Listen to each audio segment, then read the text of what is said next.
공간은 너무 건조한데 광합성을 해야 된다는 생각 때문에 차광을 잘 안 하셔요. 그리고 이제 곧 있으면 벌써 이렇게 추워지니까 올해 난방이 한 11월 중순, 예년보다 한 일주일 정도 빨리 되지 않을까 싶은데 난방이 시작되면 밤에 어떻게 돼요?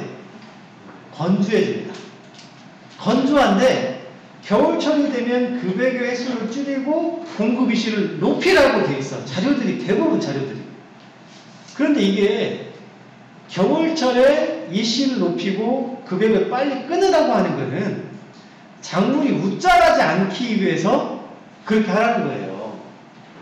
내가 햇빛이 약해서 증산을 많이 못하고 물을 상대적으로 이씨를 낮게 해주면 물을 잘 먹어요. 상대적으로. 그러니까 햇빛이 약해서 증산을 못하고 웃자랄 수 있는 요건에서 이씨를 낮게 해주면 얘가 웃자랄까봐 이씨를 20% 정도 올리라고 되어 있는 거예요. 그런데 우리나라에 안 맞아요. 그 자료는 네덜란드처럼 유럽의 수경재배에서 자료를 가져온 거예요. 제가 네덜란드를 2번 갔었는데 한 번은 12월 달에 한 번은 11월 달에 갔었어요. 10월 말에서 11월 달에. 걔네들 가을철 날씨가 맑은 날이 일주일에 하루 정도밖에 안 됩니다. 우리나라가 네덜란드보다 광량이 평균 1년 평균 잡아도 30%가 많아요. 그러니까 네덜란드의 수경재배 자료를 그대로 우리나라에 딱 갖다가 맞춰보면 작물이 안 큽니다. 왜 안 커? 물이 부족해서 안 크는 거예요. 겨울철 난방이 되는 순간부터 건조해지죠. 건조해지니까 겨울철에 또 강의하시는 분들이 2시 반, 3시 반에 물을 끊으라고 그래. 그런데 겨울철에 야간에 건조하기 때문에 야간에도 입에서 자연적으로 물을 뺏깁니다. 그러니까 물을 뺏기는 거에 반해서 뿌리에서도 어느 정도 일정량이 빨리 올라오다 보면 금권부의 함수량이 떨어져요. 금권부의 함수량이 떨어지고 입에서는 계속 물을 날려. 그러면 입이 어떻게 돼? 입끝이 타는 증상이 티번 증상이 오는 겁니다. 티번 증상이 오기 전에 이제 딸기가 만약에 과일이 맺혀 있다. 그러면 먼저 나오는 현상이 뭘까요? 가장 뾰족한 거. 딸기가 딱 맺혀 있는 기간에서 생물체, 딸기 생물체 중에서 끝이 가장 뾰족한 데가 어디일까요? 아까 말씀하셨어요. 딸기 꽃밭이. 가장 뾰족하기 때문에 이 가장 끝부분이 더 쉽게 말라요. 팁벌이 나오는 걸 보면 어린 잎. 왜? 세포가 완전히, 세포벽이라고 하는 것이 완전히 굳기 전인 곳에서 물기를 계속 뺏기다 보면 세포 안에 들어있는 에포라고 하는 물을 저장하는 이 에포가 얘가 쭈그러들면 이 식물 세포는 세포벽이 있는데 얘가 찌그러들면 세포벽과 세포 안에 내용물이 떨어집니다. 그러면 떨어지면서 물이 공급이 안 되니까 거기는 말라버리는 거예요. 그래서 이런 팁번 증상이 나온다 그러면 우선은 물을 잘 먹을 수 있는 조건을 만들어줘야 돼요. 물을 잘 먹을 수 있는 조건 중에 가장 쉬운 방법은 마지막 급액 시간을 늦추는 겁니다.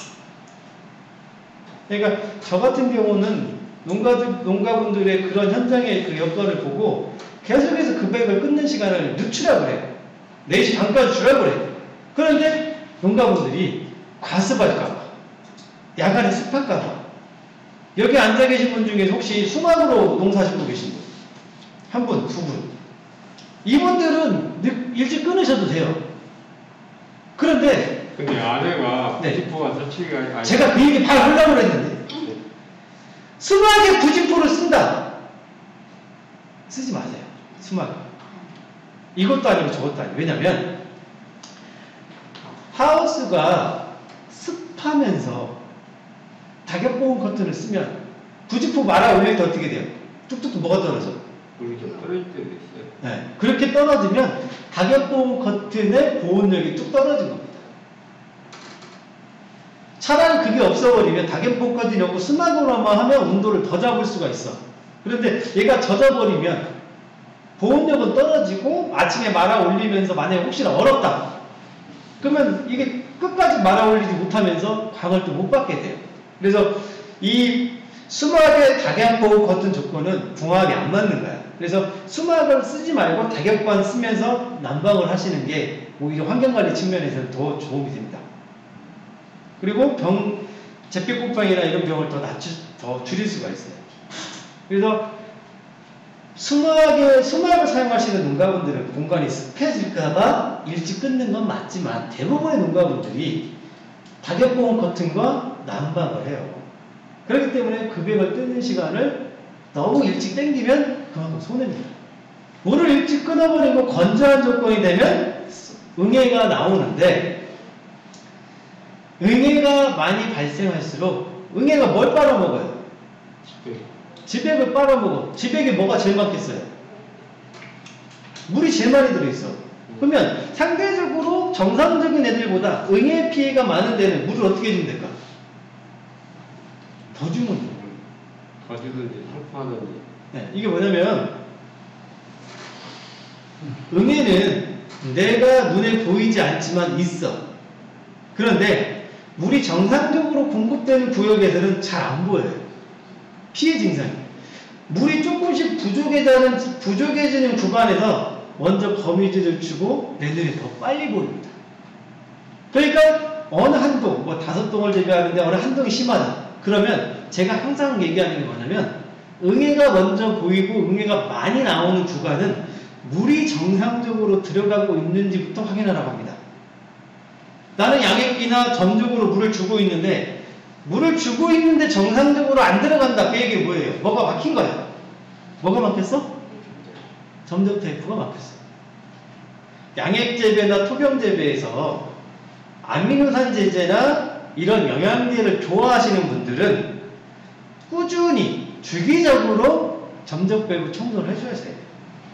그런데 대부분 특히 토경농가분들이 앞에서 90m 하우스나 100m 하우스를 앞에서 밀다 보니까 점적 테이프 청소를 잘 안 해주십니다. 또 하나 90m가 넘는 조건이다 그러면 이분들은 점적 테이프 간격을 무조건 20cm를 쓰셔야 돼요. 15cm 썼다가는 75m를 넘어가면서부터 물량 차이가 생깁니다.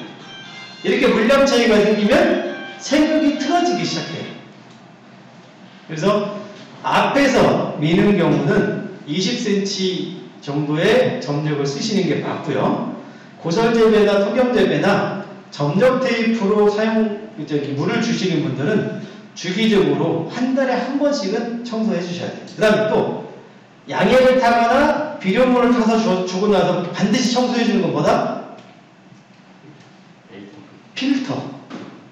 양액을 타시는 분은 양액 탈 때마다, 근데 양액 재배 하시는 분들도 가끔씩 영양제를 쓴다. 아미노산 제제나 미생물을 준다. 그런 경우는 밀어놓고 나서 맹물 밀어주고 메인 필터를 꼭 청소해 주셔야 돼요. 이거 안 그런 것 같죠?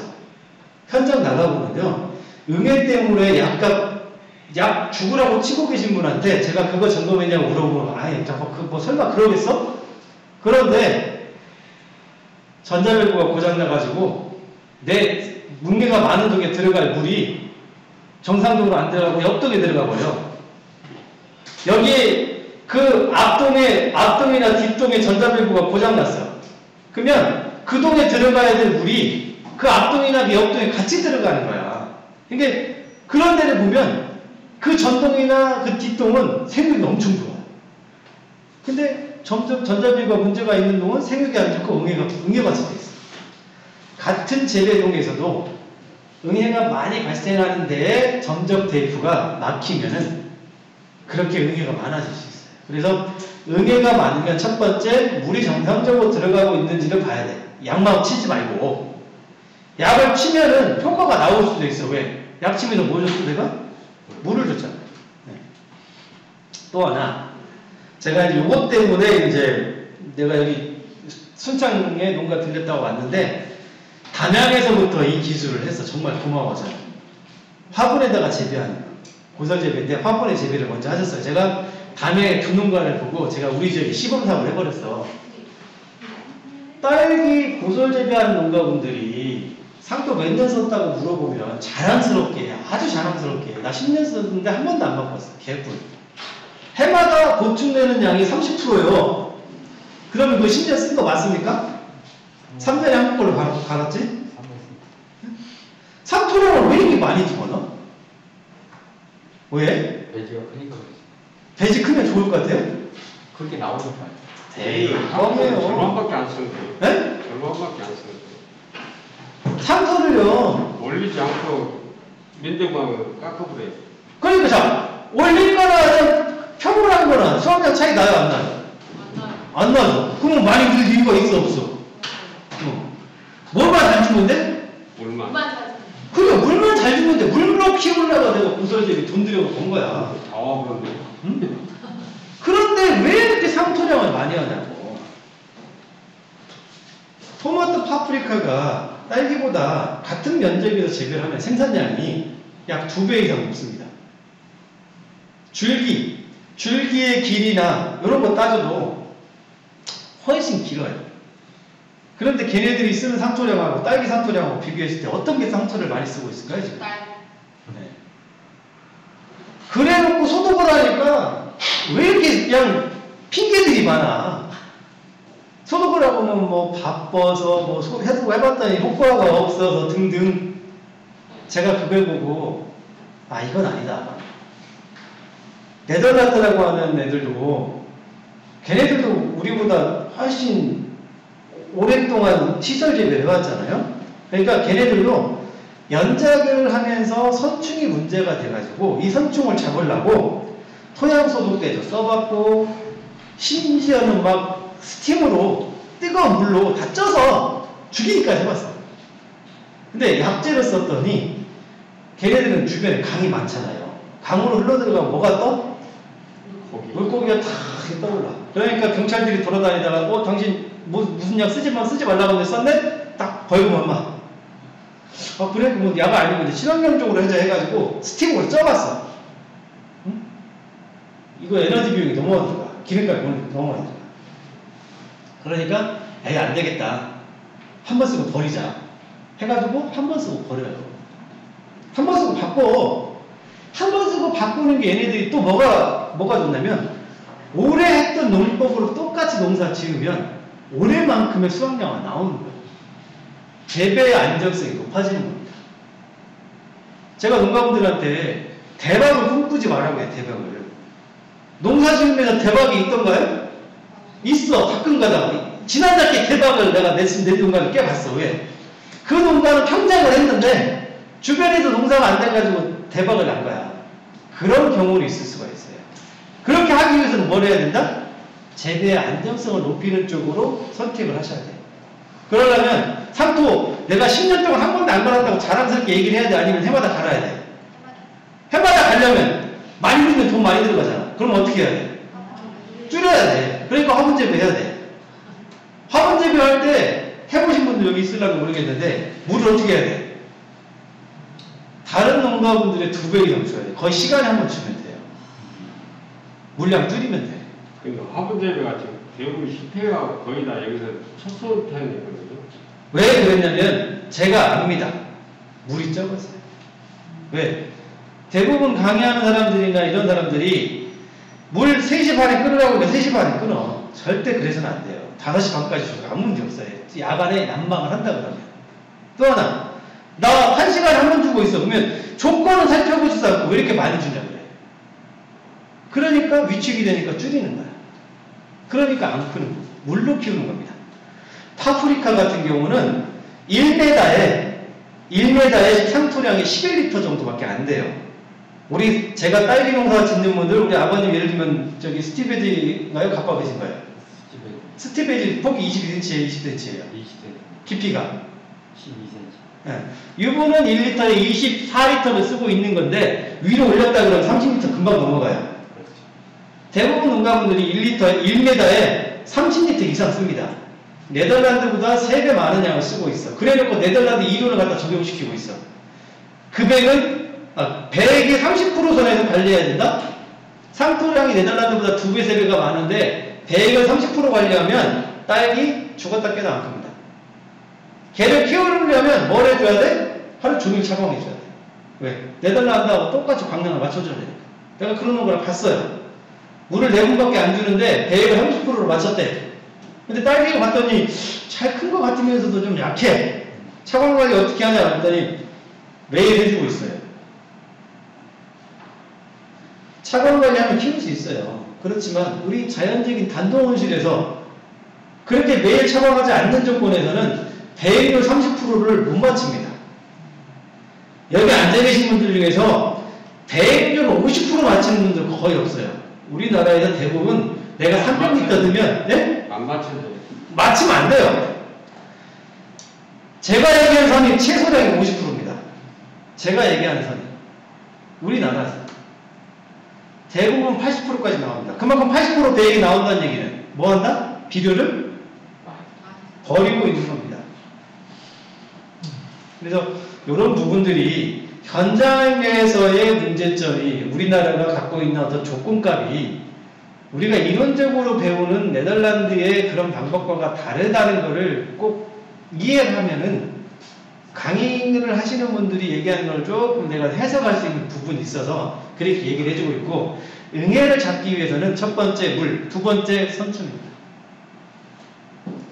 2월달 1월 말에 딸기가 짜부러진다고 가라앉기 시작해요. 얘네들 딱 뽑아보면 뿌리가 죽었어요. 선미경을 들여다보기 전에는 딸기가 죽었다고 그래. 아니 뿌리가 죽었다고 그래. 누가 죽였어요? 농가가 죽여. 물을 일찍 금고 이식을 높여서 티번, 염두장애 때문에 죽기도 하지만 소독이 안 되면 얘네들이 이 상토 안에서 초기에는 약재 사용을 많이 하기 때문에 어느 정도 밀도가 낮아져 있다가 겨울철이 지나면서 다시 이제 밀도가 늘어나기 시작하면서 뿌리를 이제 하나씩 가해를 해요. 뿌리가 시커멓게 변해 있어. 선충 때문에. 그래서 선충이 방제가 안 되면 위에 그 윗부분은 뭘로 나온다? 선충이 뿌리를 가해했기 때문에 뭘 못 먹는다? 수분을 못 받는다. 물과 양분을 못 먹기 때문에 아까 물이 제대로 공급되지 않은 곳에서 응애의 피해가 더 많게 보이는 거예요. 그래서 소독하기 어렵다. 화분 재배로 상토량을 줄여서 한 번 쓰고 버리는 걸로 해버리면 해결이 될 수 있어요. 그래서 이 병이라고 하는 거는 예방이 가능한 부분이 있지만 충이라고 하는 거는 예방제가 있다 없다? 없습니다. 예를 들면 우리가 시비 볼 때 테라피 입제를 준다고 입제가 약이 서서히 녹아나오기 때문에 예방 효과가 있을 수가 있지만 해충은 예방제가 없습니다. 일정한 밀도가 보이면 쳐야 돼요. 그리고 또 하나 제가 얘기했던 거, 응애를 잡기 위해서는 물을 먼저 봐야 되고 선충을 줄여야 되고 요것까지도 보셔야 됩니다. 일단은 그 스틱이나 갓바에 비해서 씹는 주수가 적어요. 네. 예를 들어서 똑같은 90m면 저 같은 경우는 세동 단독 세동인데 14,220kg거든요. 자, 이해했습니다. 또 다른 점. 매출에서 이제 좀 네, 또 다른 점. 여름에 좀 플라스틱이다 보니까 열을 상당히 많이 받아요. 열이 많이 그래서 나요. 여름에 조금 이제 제일 좀 문제가 많이 되는 것 같아요. 네, 두 가지요? 네. 자, 지금 화성에서 쓰고 있는 멀티컵 A형이 17cm 간격으로 지그재그로 해서 8주가 들어가잖아요. 그런데 그건 이제 옥천에 있는 화성 옥천에 있는 회사고, 우리 지역 전라북도의 대승이라고 하는 업체에서 60cm에 15cm 간격으로 한 구간에 2주를 심을 수 있게 8주를 심는 게 나왔어요. 그러면 걔는 15cm였죠. 그러면 재직 간격이 넓어가지고 주수가 줄은 문제는 해결이 되겠죠. 근데 저 같은 경우는 시설을 했는데 또 그걸 바꾸는 건 그렇지 않았습니다. 근데 그거야 뭐 이제 중고로 팔시든지 이렇게 하는 방법이 있고, 예를 들어 그 대안을 얘기를 해드린 거예요. 그래서 제가 화성산업에도 농가분들이 요즘은 고설에서도 약간 밀식을 하는 경향이 있다. 그래서 15cm 간격을 만들어 달라고 주문을 하고 있고요. 원래 한 줄이 들어가는 점적도 제가 건의를 하다 보니 뭐 제 얘기를 들었던 누구 얘기를 들었던 2줄을 만들었는데 너무 붙여놨어요. 그래서 이걸 띄워달라고 했어요. 그래서 그런 부분들이 이제 부활이 될 거고요. 브레이크가 어디야? 대승이? 대승. 전북에 있는. 네. 제가 좀 더 연락 잘 해드릴게요. 그 다음 또 하나. 저희 지역에 지금 가을 딸기 고슬이라고 하는 품종이 사업으로 들어갔어요. 그런데 8월 17일 날에 정식을 했습니다. 기존에 스티로폼 베드 쓰던 분이 상토를 다 덜어내버리고 거기에 그 화성산업고 화분을 넣었는데, 역으로 기존에 갓바야로 재배하신 분보다 근권 온도가 물을 자주 주기 때문에 근권 온도를 낮추는 효과 때문에 지금 생육은 더 좋습니다. 특히 정식할 때를 빼고 만약에 내가 3월이 지나서부터는 잎이 무성하기 때문에 그늘이 지잖아요. 그래서 제가 봤을 때는 근권부 온도가 빨리 올라간다는 거는 조금 기간마다의 어떤 차이는 있겠지만, 오히려 정식하고 나서 물을 자주 주는 조건으로 근권 온도를 낮춘 농가의 사례도 있어서 제가 그 얘기 좀 저 같은 말씀드렸어요. 경우는 그 자리라 바로 삽목을 해줬거든요. 아이고. 6월달에. 아이고. 그러니까 이제 여름을 좀 뜨겁게 놨죠. 네. 거기다 바로. 이제 그게 이제 저는 예를 들면 제주도 같은 경우는 어떻게 유명하냐면요. 수확용 모를 심어놓고 심어놓은 베드 위에다가 베드를 2단으로 만들고 포트를 올릴 수 있는 단을 만들어가지고 육묘를 하고 있어서, 육묘장을 따로 만들기가 어려워서 그렇게 하는 건 이해하기 때문에 상토 소득과 관련된 부분을 해결하기 위해서는 재배하는 베드나 어미묘 키우는 베드나 그 화분 베드로 개별 포트 되어 있는 개별 포트 방식으로 바꾸게 되면 소득에 대한 문제를 해결할 수 있다라고 제가 얘기를 하고 있고요. 이 개별 포트하고 내가 상토를 재사용하는 문제 때문에 소득이 안 되고, 소득이 안 된 부분에서 근권부의 온도가 올라가 버리면 병과 해충이 더 많아지는 문제를 좀 해결할 수 있지 않을까 해서 이제 그런 분들께 화분 재배를 제가 얘기하고 있습니다. 그래서 응용하기 나름이겠지만, 되도록이면 상토를 줄여가지고 소득이라는 부분을 좀 해결하기 위해서 했었다면, 제자리 응용보다는 그런 식으로 묘를 따로 받아가지고 상토를 갈아주는 방법이 좀 응용됐으면, 제가 이 얘기를 왜 하냐면, 이런 그 재배 방법이 바뀌지 않으면 아까 얘기했던 소독에 대한 문제, 물 관리에 대한 문제가 해결하기 어렵기 때문에 그 얘기를 좀 말씀을 드리고 있고요.